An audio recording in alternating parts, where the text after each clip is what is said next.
बेहतरीन वीडियो लेकर के आए हम दोस्तों। तो आज का हमारा जो पेपर है मॉडल पेपर वो रहेगा सामाजिक विज्ञान का।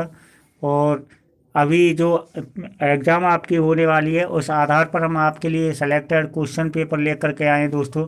सबसे पहले जो हमारे चैनल पर नए दोस्त आए हमारे, वो चैनल को सब्सक्राइब जरूर कर लें और लाइक ज़रूर करें दोस्तों। अपने प्रश्नों की गिनती जो आप करते हैं प्रश्नों को हल, तो उनकी गिनती कितनी आपने सही की है तो उसको कमेंट्स बॉक्स में आप ज़रूर बताएं कि कितने क्वेश्चन आपने सही किए, कितने हल किए आपने। तो चलो शुरुआत करते हैं। जो 10th क्लास का एग्ज़ाम पेपर है जो अब नए पैटर्न से होने वाला है, तो उस पैटर्न के आधार पर पूरा एग्ज़ाम पेपर लेकर के आए हैं आपको। 2 घंटे 45 मिनट का सामाजिक विज्ञान का ये एग्ज़ाम पेपर है दोस्तों। 80 अंकों का होगा और जिसमें ज्ञानात्मक प्रश्न आएंगे 28 नंबर के, अबोध प्रश्न आएंगे 32 नंबर के, अभिव्यक्ति और ज्ञानोपयोगी जो प्रश्न है 16 अंकों के होंगे, मौलिकता और कौशल वाले प्रश्न है वो 4 अंकों के होंगे। तो कुल योग 80 अंकों का होगा। सबसे पहले अपने जितने भी दोस्त हैं सभी को शेयर जरूर करें दोस्तों। लाइव पर आने के लिए शेयर करें सभी के लिए कि सभी के पास में ये पेपर पहुंच जाए और सभी को लाभ मिले इस एग्ज़ाम में। तो सभी देख पाए कि अब का जो परीक्षा का नया पैटर्न से आधारित आपके लिए जो पेपर आने वाला है वो किस आधार पर आएगा। तो पूरा सेलेक्टेड क्वेश्चन है और सेलेक्टेड पेपर है, अंक उसी आधार पर बटे हुए हैं। चलो देखते हैं दोस्तों, शेयर ज़रूर करें अपने दोस्तों के साथ में और सब्सक्राइब कर लें चैनल को जो हमारे नए दोस्त हैं। सबसे पहले देखते हैं प्रश्नों के प्रकार जो आपको आने वाले हैं। तो आपके लिए ऑब्जेक्टिव प्रश्न आएंगे 12 प्रश्न, तो 12 अंकों के होंगे दोस्तों, एक एक नंबर के। उसके बाद में 6 प्रश्न आएंगे आपके लिए रिक्त स्थान वाले, वो भी एक एक नंबर के होंगे। तो कुल मिलाकर के जो वस्तुनिष्ठ ऑब्जेक्टिव प्रश्न है रिक्त स्थान सहित, तो 18 प्रश्न होंगे 18 नंबरों के। और उनको करने के लिए आपको समय दिया जाएगा 17 मिनट। तो 17 मिनट का समय है दोस्तों जो आपकी परसेंटेज देते हैं परीक्षा में 36% आपके लिए दे करके जाते हैं। उसके बाद में अति लघुत्रात्मक प्रश्न आएंगे आपके लिए, 12 प्रश्न होंगे, एक एक अंक होगा प्रत्येक प्रश्न का, तो 12 अंक होंगे और 15 मिनट का समय दिया जाएगा इनको हल करने के लिए। उसके बाद में दोस्तों लघुत्रात्मक जो प्रश्न होंगे तो वो 2 प्रकार से आएंगे आपको, उनके अंक बटे होंगे। तो पहले जो लघुत्रात्मक प्रश्न आएंगे वो 13 प्रश्न होंगे और 2-2 अंकों के होंगे प्रत्येक प्रश्न, तो 26 अंक के प्रश्न होंगे और 31 मिनट का समय दिया जाएगा उनको हल करने के लिए। दूसरे जो लघुत्रात्मक प्रश्न होंगे दोस्तों 4 प्रश्न होंगे और 3-3 अंक दिए जाएंगे प्रत्येक प्रश्न के, तो 12 अंक के ये प्रश्न होंगे और 35 मिनट करने के लिए आपको दिया जाएगा। अगले जो निबंधात्मक प्रश्न होंगे तो वो आपके लिए 4 अंक के प्रश्न होंगे और 3 प्रश्न होंगे, तो 12 अंक दे करके जाएंगे निबंधात्मक प्रश्न। और इनको करने के लिए 67 मिनट का टाइम दिया जाएगा आपके लिए। तो कुल मिलाकर के प्रश्न पत्र में जो छोटे या ऑब्जेक्टिव प्रश्न है वो 50 प्रश्न होंगे। अब आप कहोगे 50 प्रश्न कैसे हैं, तो पहले प्रश्न में 12 प्रश्न होंगे वस्तुनिष्ठ जो ऑब्जेक्टिव होंगे, दूसरे प्रश्न में 6 प्रश्न होंगे रिक्त स्थान वाले, तो इस तरीक़ा से आपको 50 प्रश्न होंगे और कुल अंक होंगे 80 नंबर के। चलो आगे देखते हैं किस में से जो आपकी विषय वस्तु है उसमें से क्या क्या आने वाला है। तो पहला है यूरोप में राष्ट्रवाद का होता है, तो इसमें से 7 अंकों के प्रश्न आने वाले हैं आपके लिए। दूसरा भारत में राष्ट्रवाद, इसमें 7 अंकों के प्रश्न आएंगे। तीसरा है भूमंडलीयकृत विश्व का बनना, 6 अंक के प्रश्न आएंगे दोस्तों इसमें से। अगला है संसाधन एवं विकास, 4 अंकों के प्रश्न इसमें से होंगे। वन्य एवं वन्य जीव संसाधन, 4 अंकों के प्रश्न इसमें से होंगे। जल संसाधन, तो जल संसाधन से 4 अंकों के प्रश्न आएंगे आपके लिए। अगला है कृषि, तो कृषि से दोस्तों 4 अंकों के प्रश्न आएंगे आपके लिए। अगला है खनिज एवं ऊर्जा संसाधन, 4 अंकों के प्रश्न इससे होंगे। अगला है सत्ता की साझेदारी, तो 4 अंकों के प्रश्न इससे आएंगे दोस्तों आपके लिए। अगला है संघवाद, तो संघवाद से भी 4 अंकों के प्रश्न आएंगे। अगला है लोकतंत्र और विविधता, तो 3 अंक के प्रश्न इसमें से आएंगे आपके लिए। फिर है जाति संघर्ष और लैंगिक मामले, तो 5 अंकों के प्रश्न इसमें से आएंगे आपके लिए। और अगला है जल संघर्ष और आंदोलन, 4 अंकों के प्रश्न इसमें से होंगे आपके लिए। फिर है विकास, तो विकास में से 5 अंक के प्रश्न होंगे। फिर है भारतीय अर्थव्यवस्था के क्षेत्रक, 5 अंकों के प्रश्न इसमें से होंगे। फिर है मुद्रा और साख, तो 5 अंकों के प्रश्न इसमें से होंगे दोस्तों। अगला है वैश्वीकरण और भारतीय अर्थव्यवस्था, 5 अंकों के प्रश्न इसमें से होंगे आपके लिए। तो दोस्तों इस प्रकार से आपके 17 जो कंसेप्ट है उनमें से प्रश्न आने हैं और इस आधार पर आपके लिए प्रश्न आएंगे और अंक भी सामने निर्धारित किए हुए हैं। आप देख सकते हैं किसके कितने अंक हैं, तो सभी आप देख सकते हैं। सबसे पहले आप पूरी परीक्षा के जो तैयारी कर रहे हैं तो उस आधार पर, आपके पैटर्न के आधार पर मैं आपके लिए एग्जाम पेपर लेकर के आता हूँ। जो भी हमारे 10th क्लास के स्टूडेंट हैं या 12th क्लास के स्टूडेंट हैं उनके सभी एग्जाम पेपर मैंने अपलोड कर दिए, आप देख सकते हो।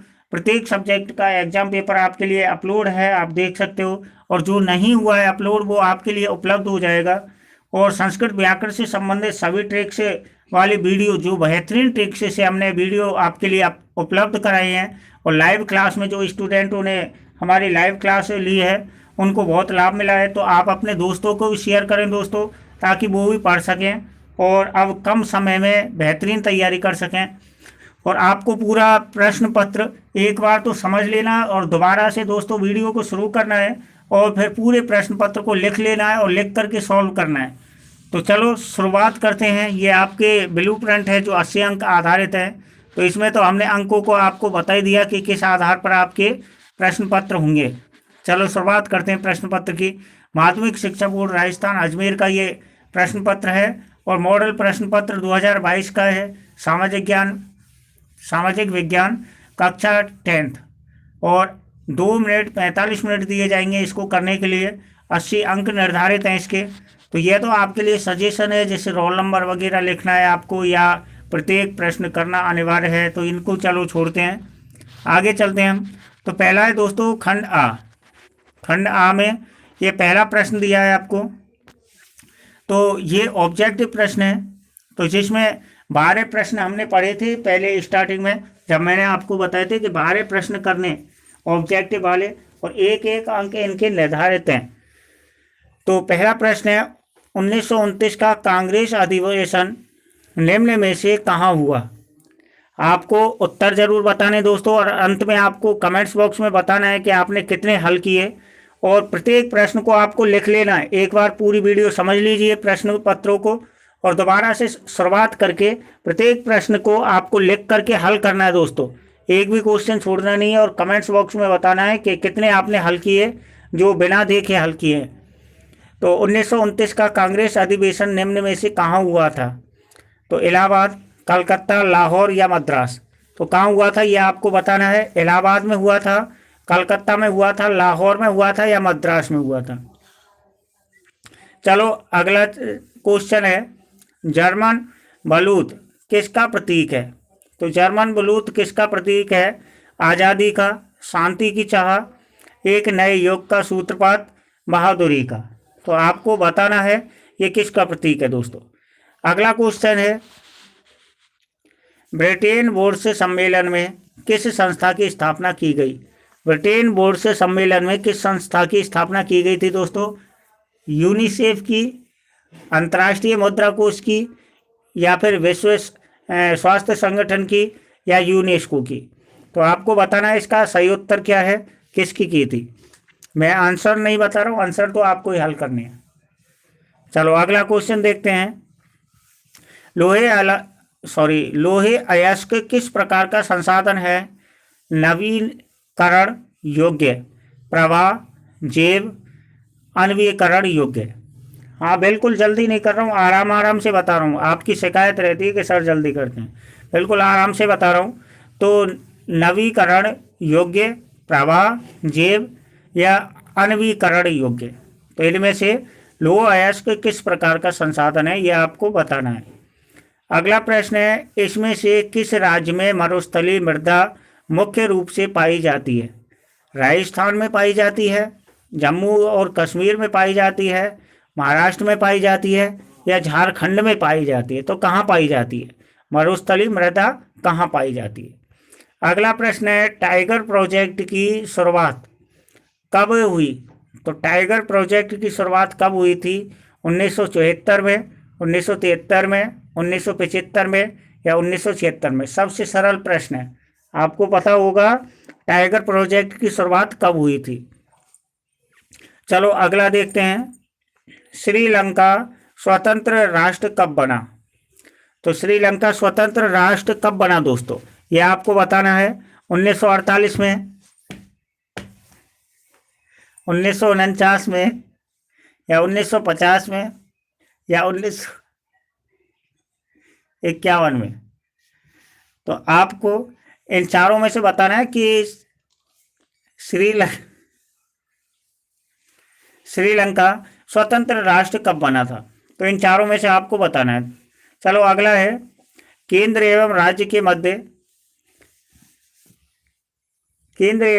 के मध्य विधायी अधिकारों को कितने हिस्सों में बांटा गया है? 2 हिस्सों में, 3 में, 4 में या 5 में?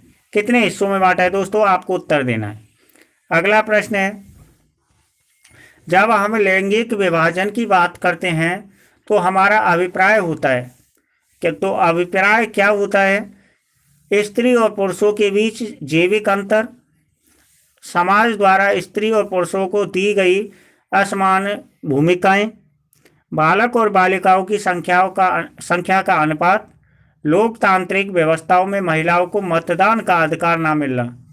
तो इसमें से लैंगिक जो विभाजन की बात करते हैं तो उसका अभिप्राय क्या मतलब है उसका? ये बहुत ही सरल प्रश्न है, आप आराम से कर सकते हो।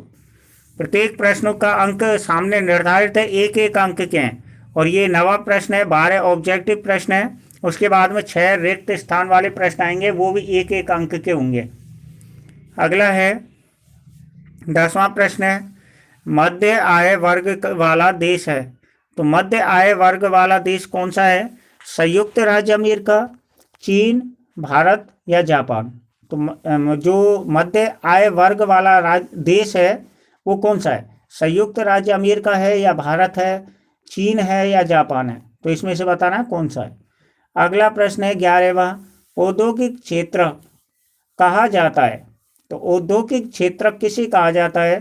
प्राथमिक क्षेत्रक को, द्वितीयक क्षेत्रक को, तृतीयक क्षेत्रक को या चतुर्थक क्षेत्रक को? तो किसको कहा जाता है ये आपको बताना है। अगला प्रश्न है 12वां प्रश्न, जो अंतिम ऑब्जेक्टिव प्रश्न है, विभिन्न देशों के बीच परस्पर संबंध और तीव्र एकीकरण की प्रक्रिया है। तो उदारीकरण, निजीकरण, राष्ट्रीयकरण, वैश्वीकरण? तो जो उदारीकरण, निजीकरण, राष्ट्रीयकरण या वैश्वीकरण, इनमें से कौन सी प्रक्रिया है ये आपको बताना है। तो ये आपके ऑब्जेक्टिव प्रश्न हुए 12, प्रत्येक एक एक अंक का होगा। चलो अब रिक्त स्थानों पर चलते हैं। दूसरा प्रश्न, तो एक पहले प्रश्न में ही 12 प्रश्न है ऑब्जेक्टिव वाले, अब ये दूसरा प्रश्न आया, तो ये दूसरे प्रश्न के भी अंक निर्धारित है, तो एक एक अंक का है प्रत्येक। पहला प्रश्न पढ़ते हैं इसमें, अफ्रीका में खालिस्तान नामक बीमारी सबसे पहले 1880 के दशक के आखिरी सालों में दिखाई दी। तो अफ्रीका में खालिस्तान नामक बीमारी, तो अफ्रीका में कौन सी बीमारी थी जो 1880 के दशक के आखिरी सालों में दिखाई दी थी? तो ये बीमारी का नाम भरना है आपको, कौन सी बीमारी थी। अगला है, भारत के कुल खालिस्तान प्रतिशत भौगोलिक क्षेत्र पर वन स्थित हैं। तो भारत के कुल कितने प्रतिशत भौगोलिक क्षेत्र पर वन स्थित हैं? तो ये बताना है कितना प्रतिशत है। तो एक एक अंक निर्धारित हैं। तीसरा प्रश्न है, खालिस्तान अन्य जाति समूहों से भेदभाव और उन्हें अपने से अलग मानने की धारणा पर आधारित है। तो कौन है जो जाति समूह से भेदभाव और उनको अलग मानने की धारणा पर आधारित है, वो आपको भरना है। अगला प्रश्न है, मानव विकास रिपोर्ट देशों की तुलना शैक्षिक स्तर, स्वास्थ्य स्थिति और खालिस्तान के आधार पर करती है। तो जो मानव विकास रिपोर्ट देशों की तुलना करती है वो शैक्षिक स्तर, स्वास्थ्य स्थिति और खालिस्तान किसके आधार पर करती है? तो तीसरा पॉइंट कौन सा है जिसके आधार पर वो मानव विकास रिपोर्ट की तुलना करती है। चलो अगला प्रश्न है, किसी देश के भीतर किसी विशेष वर्ष में उत्पादित सभी अंतिम वस्तुओं और सेवाओं का मूल्य खालिस्तान कहलाता है। तो ध्यान से पढ़ लें, किसी देश के भीतर किसी विशेष वर्ष में उत्पादित सभी अंतिम वस्तुओं और सेवाओं का मूल्य खालिस्तान कहलाता है। तो क्या कहलाता है वो बताना है आपको, क्या कहलाता है ना। चलो आगे देखते हैं। बहुराष्ट्रीय कंपनियों द्वारा किए गए निवेश को खालिस्तान कहते हैं। तो बहुराष्ट्रीय कंपनियों द्वारा जो निवेश किया जाता है उसको क्या कहते हैं, ये बताना है आपको, क्या कहते हैं उसके। अगला प्रश्न है, गिरमिटिया शब्द से आप क्या समझते हैं। तो गिरमिटिया शब्द का मतलब क्या है। अब ये तीसरा प्रश्न शुरू हो रहा है, यहाँ से तीसरे प्रश्न चलेंगे और प्रत्येक प्रश्न का अंक 1 नंबर का है और इन प्रश्नों के उत्तर आपको एक शब्द या एक पंक्ति में देने हैं दोस्तों। तो इनके या तो एक शब्द में उत्तर होंगे या एक पंक्ति में उत्तर होंगे। जैसे पहले प्रश्न है, गिरमिटिया शब्द से आप क्या समझते हैं। तो गिरमिटिया शब्द क्या है ये पूछा है, इसमें एक शब्द या एक पंक्ति में उत्तर देना है क्योंकि एक अंक का है। और तीसरे प्रश्न का दूसरा, वीटो निषेधाधिकार किसे कहते हैं। वीटो या निषेधाधिकार किसे कहते हैं, यह आपको बताना है किसे कहते हैं। तीसरा प्रश्न है, यह कथन किसका है, जब फ्रांस छींकता है तो बाकी यूरोप को सर्दी जुकाम हो जाता है।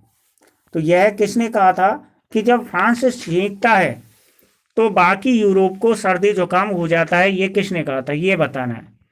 अगला चौथा प्रश्न है, बाढ़ नियंत्रण हेतु कोई एक उपाय सुझाइए। तो बाढ़ को रोकने के लिए, बाढ़ नियंत्रण करने के लिए कोई एक उपाय बताना है कि इसका उपाय क्या है बाढ़ को रोकने के लिए। अगला प्रश्न है, भारत के उत्तर पूर्वी राज्यों में कर्तन दहन कृषि को क्या कहा जाता है। तो भारत के उत्तर पूर्वी राज्यों में जो कर्तन दहन कृषि होती है उसे क्या कहा जाता है, ये बताना है। अगला प्रश्न है छठवां, किसी एक रेशे वाली फसल का नाम बताइए। तो एक रेशे वाली फसल का नाम बताना है और कौन सी फसल है वो। अगला प्रश्न है, बेल्जियम ने 1970 से 1973 के बीच कुल कितने संशोधन किए। तो 1970 से और 1973 के बीच में कितने संशोधन किए वो बताने हैं आपको। अगला प्रश्न है, सत्ता के विकेंद्रीकरण से आप क्या आशय है। तो सत्ता के विकेंद्रीकरण का क्या मतलब है, क्या आशय है वो आपको बताना है।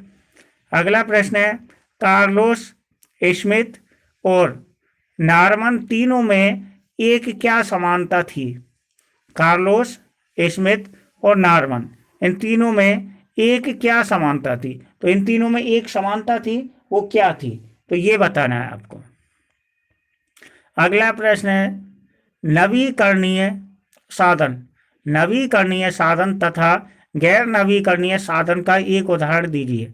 तो नवीकरणीय जो साधन है और गैर नवीकरणीय साधन है उनका एक उदाहरण देना है आपको, कि क्या उदाहरण है उनका, वो एक उदाहरण देना है। अगला प्रश्न है, अतिरिक्त रोजगार के सृजन का कोई एक उपाय बताइए, सुझाइए। तो अतिरिक्त रोजगार के सृजन का एक उपाय बताना है आपको कि उपाय क्या है। अगला प्रश्न है दोस्तों, वैश्वीकरण की प्रक्रिया को उत्प्रेरित करने वाला मुख्य कारक कौन सा है। तो ये अंतिम प्रश्न है, जो तीसरे प्रश्न का अंतिम प्रश्न है, 12वां प्रश्न है, वैश्वीकरण की प्रक्रिया को उत्प्रेरित करने वाला मुख्य कारक कौन सा है। तो यह आपको बताना है। यह आपके 12 प्रश्न हुए, तीसरे प्रश्न में 12 अंकों के। तो दोस्तों फिर कह रहा हूं मैं आपको, अपने दोस्तों के शेयर जरूर करें, शेयर जरूर करना। प्रत्येक दोस्त के पास में, आपके जो प्रत्येक मित्र हैं, प्रत्येक आपके जो ग्रुप है, व्हाट्सएप ग्रुप है या कोई भी ग्रुप है, सभी पर शेयर कर दें ताकि ये पेपर सभी के पास में पहुंच जाए। और ये पेपर नहीं, जितने भी मैंने अपलोड किए हैं सारे पेपर पहुंच जाएं आपके साथ में, सभी का लाभ हो और सभी नए पैटर्न पर आधारित सेलेक्टेड जो प्रश्न आपके लिए आने वाले हैं उनके आधार पर प्रश्न पत्रों को हल कर सकें। ठीक है ना दोस्तों, तो आपको शेयर जरूर करना है। और जो नए दोस्त आए वो चैनल को सब्सक्राइब कर लें दोस्तों, लाइक जरूर करें, लाइक जरूर। लघुत्तरात्मक प्रश्न है इसमें, तो लघुत्तरात्मक दो प्रकार के आएंगे, पहले हमने स्टार्टिंग में देख लिया था। तो दो प्रकार के प्रश्न आएंगे लघुत्तरात्मक, जिनकी शब्द सीमा 50 अंकों की है। आपको उत्तर जो देना है 50 शब्दों में देना है, और 2 अंक के ये प्रश्न होंगे। तो चौथे नंबर के प्रश्न से और 16 नंबर के आपके लिए लघुत्तरात्मक प्रश्न 2 अंकों के हैं दोस्तों। तो चौथा प्रश्न है, रेशम मार्ग से किस किस वस्तुओं का व्यापार होता है। तो रेशम मार्ग से किस किस वस्तुओं का व्यापार होता है वो आपको बताना है। 5वां प्रश्न है, वियना संधि के प्रमुख उद्देश्य लिखिए। वियना संधि के प्रमुख उद्देश्य लिखने हैं कि कौन से उद्देश्य हैं। अगला 6वां प्रश्न है दोस्तों, जलियांवाला बाग हत्याकांड पर टिप्पणी लिखिए। तो जलियांवाला बाग जो हत्याकांड हुआ था उस पर आपको लिखना है। 2 अंकों के प्रत्येक प्रश्न है ये। 7वां प्रश्न है, एजेंडा 21 के एजेंडा 21 के मुख्य उद्देश्य क्या है। तो ये आप है कि इसके मुख्य उद्देश्य क्या है। अगला 8वां प्रश्न है, संकटग्रस्त जातियों पर एक संक्षिप्त टिप्पणी लिखिए। तो संकटग्रस्त जो जातियां हैं उन पर एक लेख लिखना है, टिप्पणी लिखनी है। और आपको पता है कि इन प्रश्नों का जो उत्तर आपको देना है 50 शब्दों नहीं देना है, आपको 50 शब्द तक देना है उत्तर आपको, ठीक है ना। चलो अगला जो 9वां प्रश्न है, भारतीय कृषि पर वैश्वीकरण के प्रभाव को स्पष्ट कीजिए। तो भारतीय कृषि पर वैश्वीकरण का क्या प्रभाव है उसको बताना है। 10वां क्वेश्चन है, बहुसंख्यवाद को बनाए रखने के लिए श्रीलंका सरकार द्वारा कौन कौन से कदम उठाए गए हैं। तो ये बताना है कि श्रीलंका ने जो कौन कौन से कदम उठाए थे, तो उनको बताया है, उनको पूछा है, उनके उत्तर आपको देना है। 11वां प्रश्न है, संघीय शासन व्यवस्था से आप क्या समझते हैं। तो संघीय शासन व्यवस्था है क्या, उससे आप क्या समझते हैं, उसका क्या मतलब है उसे बताना है। अगला प्रश्न है, सामाजिक विभाजन तथा राजनीतिक किस प्रकार का अंत संबंधी है, व्याख्या करें। तो सामाजिक जो विभाजन है और राजनीति है, तो इसमें किस प्रकार का अंत संबंध है इसको बताना है आपको। 13वां प्रश्न है दोस्तों, विकास की धारणीयता से आप क्या समझते हैं। तो विकास की जो धारणा है उससे आप क्या समझते हैं, क्या है विकास। तो अगला प्रश्न है 14वां प्रश्न, सार्वजनिक क्षेत्रक तथा निजी क्षेत्रक में उदाहरण सहित अंतर स्पष्ट कीजिए। तो सार्वजनिक क्षेत्रक जो है और निजी क्षेत्रक है उनके उदाहरण सहित अंतर स्पष्ट करना है आपको, और उदाहरण भी देने हैं, ठीक है ना।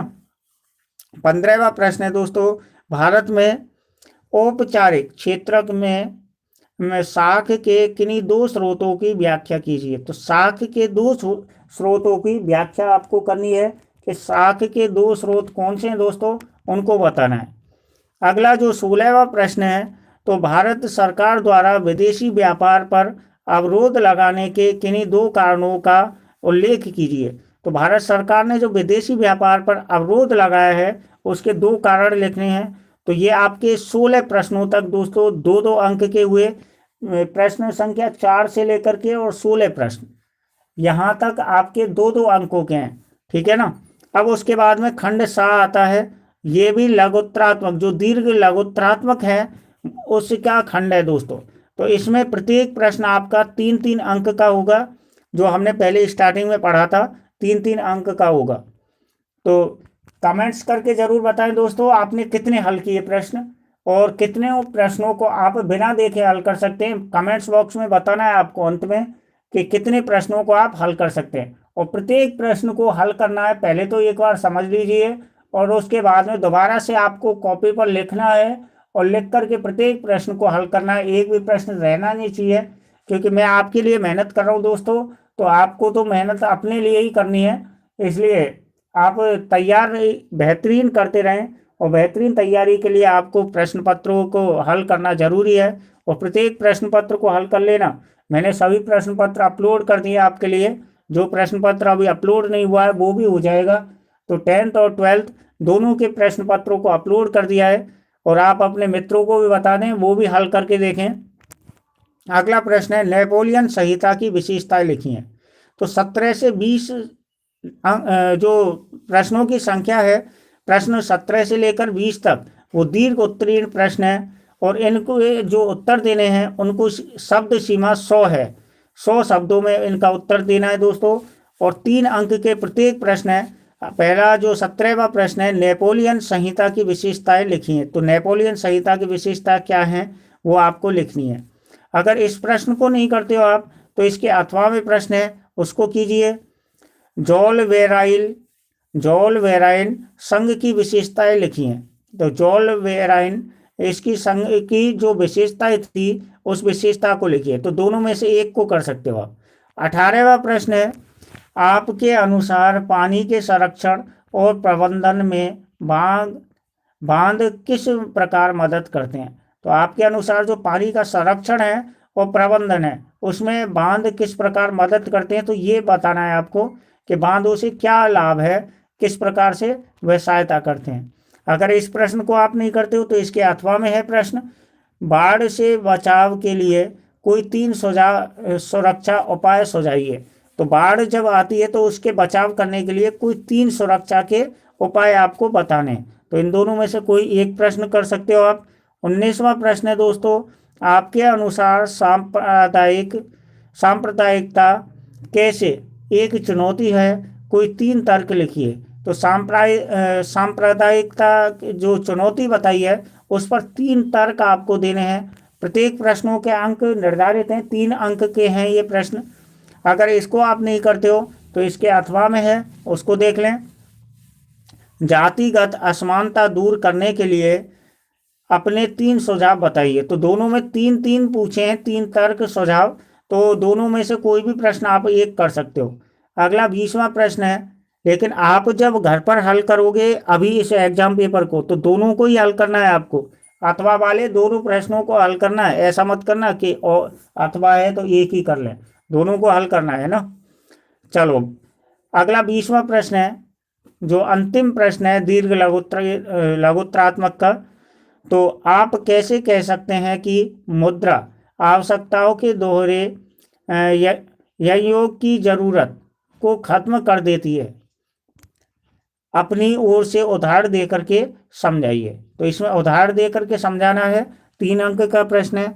अगर आप इसे नहीं करते हो तो इसके अथवा में जो प्रश्न है उसे कीजिए। अपने तर्कों से सिद्ध कीजिए कि स्वयं सहायता समूह ग्रामीण क्षेत्र के गरीबों को संगठित करने में मदद करते हैं। तो इन दोनों में से आप किसी भी एक प्रश्न को कर सकते हैं, तो आपको 3 अंक मिल जाएंगे। अगले प्रश्न है निबंधात्मक प्रश्न, जो 21 और 22 2 प्रश्न है दोस्तों निबंधात्मक, और जिनका जो आपको उत्तर देना है तो 250 शब्दों में इनका उत्तर देना है। निबंधात्मक का मतलब होता है दीर्घ, मतलब बड़े वाले प्रश्न, और 250 शब्दों में इनका उत्तर देना है आपके लिए। और 4 अंक दिए जाएंगे, प्रत्येक प्रश्न के 4 अंक होंगे निबंधात्मक में, जो 21 और 22वां प्रश्न है। तो पहला प्रश्न पढ़ लेते हैं दोस्तों, 21वां। भारत के राष्ट्रीय आंदोलन में महात्मा गांधी के योगदान का वर्णन कीजिए। तो भारत का जो राष्ट्रीय आंदोलन हुआ था उसमें महात्मा गांधी का क्या योगदान था दोस्तों, उसको बताना है। अगर इसको आप नहीं करते हो तो अथवा वाला प्रश्न है, सभी ने अवज्ञा आंदोलन का वर्णन कीजिए। तो सभी ने अवज्ञा आंदोलन का वर्णन करना है आपको। इन दोनों में से एक प्रश्न कर सकते हो आप, कोई भी, ठीक है दोस्तों। इनमें से दोनों में से कोई एक प्रश्न करना है। अगला प्रश्न है 22वां कि नेपाल में लोकतंत्र के लिए दूसरा आंदोलन के विभिन्न चरणों को स्पष्ट कीजिए। तो लोकतंत्र के लिए जो दूसरा आंदोलन हुआ था नेपाल में उसके चरणों को स्पष्ट करना है। 250 शब्दों में आपको उत्तर देना है, और प्रत्येक प्रश्न का अंक 4 हैं, 4 अंक दिए जाएंगे। अगर इसको आप नहीं करते हो तो इसके अथवा में कीजिए। आंदोलनकारी समूह क्या होते हैं, तो ये बताना, आंदोलनकारी समूह क्या होते हैं उसे बताना है। इसके प्रकारों के बारे में बताइए। तो उसके प्रकार बताने हैं, आंदोलनकारी जो समूह है उसके प्रकार कौन कौन से हैं। तो दोस्तों इसके बाद में 23वां प्रश्न है, और जो नए दोस्त हैं हमारे चैनल को सब्सक्राइब कर लें दोस्तों, शेयर जरूर करें अपने दोस्तों के साथ में, सभी को शेयर कर दें। प्रत्येक आपके जो मित्र विद्यार्थी हैं सभी के पास में ये एग्जाम पेपर पहुंच जाए, और जितने भी हमने एग्जाम पेपर अपलोड किए हैं वो सभी ग्रुप में शेयर कर दें, सभी के पास में पहुंच जाएं। और दोस्तों कमेंट्स बॉक्स में उत्तर जरूर दें आपने कितने हल किए प्रश्न, और लाइक जरूर करें दोस्तों। देखिए लाइक करने से क्या है कि हम जो आपके लिए मेहनत करते हैं तो हमारी भी जो हौसले होते हैं वो लाइक करने से बढ़ जाते हैं दोस्तों। तो इसलिए लाइक जरूर करें और चैनल को सब्सक्राइब कर लें। अगला प्रश्न है आपका, तो प्रश्नों में इसमें जो 23वां प्रश्न है तो इसमें अंक निर्धारित हैं। 4 अंक हैं इस 23वें प्रश्न के लिए, और 4 इसमें जो प्रश्न हैं उनके प्रत्येक के एक एक अंक निर्धारित किया है। तो आप देख सकते हो 1+1+1+1, तो एक एक अंक निर्धारित किया है। तो एक मानचित्र मिलेगा आपके लिए। तो इसमें प्रश्न को पढ़ लेते हैं। दिए गए भारत के रेखा मानचित्र में निम्नलिखित को अंकित कीजिए। तो आपके लिए एक मानचित्र मिलेगा, उसमें आपको बताना है कि रावत भाटा कहाँ पर है, नासिक कहाँ पर है, नेवली कहाँ पर है और तलचर कहाँ पर है। तो आपको ये चित्र में बताना है दोस्तों, ठीक है। अगर आप इसे नहीं करते हैं, मानचित्र में भी आपके लिए अथवा वाले आएंगे प्रश्न। मानचित्र का जो अंतिम प्रश्न आएगा उसमें भी आपके लिए अथवा वाला प्रश्न आएगा, और 4 नंबर का ही होगा, और 4 स्थानों को निर्धारित करना है मानचित्र में आपको कि ये स्थान कहाँ पर है। अगर इसे नहीं करते हैं आप तो दूसरा प्रश्न देख लीजिए इसके अथवा का। दिए गए भारत के रेखा मानचित्र में निम्नलिखित को अंकित कीजिए। तो इसमें भी एक एक अंक बटे हुए 4 अंक हैं। तो गया कहाँ पर है ये आपको बताना है मानचित्र में, और मारिया गांव कहाँ पर है ये आपको बताना है, नेल्लोर कहाँ पर है और अजमेर कहाँ पर है। इन चारों स्थानों को बताना है मानचित्र में कि कहाँ पर हैं ये, इनको मानचित्र में आपको दर्शाना है। तो आपको 4 अंक मिलेंगे दोस्तों। तो आपके लिए ये जो पेपर हैं, प्रश्न पत्रों की संख्या है, पेपर हैं, तो ये आपके लिए इस तरीका से आएंगे दोस्तों। और ये आपके लिए जो अंक निर्धारित हैं उसी आधार पर आएंगे। और दोस्तों ये हमारा एग्ज़ाम पेपर, आपके अगर कोई एग्ज़ाम पेपर बचे हुए हैं जिनको हमने अपलोड नहीं किया तो सारे एग्ज़ाम पेपर अपलोड कर देंगे आपके लिए। चैनल को सब्सक्राइब कर लें, शेयर कर लें दोस्तों अपने मित्रों के साथ में, सभी विद्यार्थियों के साथ में। और दोस्तों कमेंट्स जरूर करें कि आपने कितने प्रश्न हल किए हैं, और लाइक जरूर कर दें दोस्तों। और डेली पर डे हमारी जो लाइव क्लास रहती है अपने मित्रों को भी लाइव क्लास पर लेकर के आए, ठीक है दोस्तों। Thank you.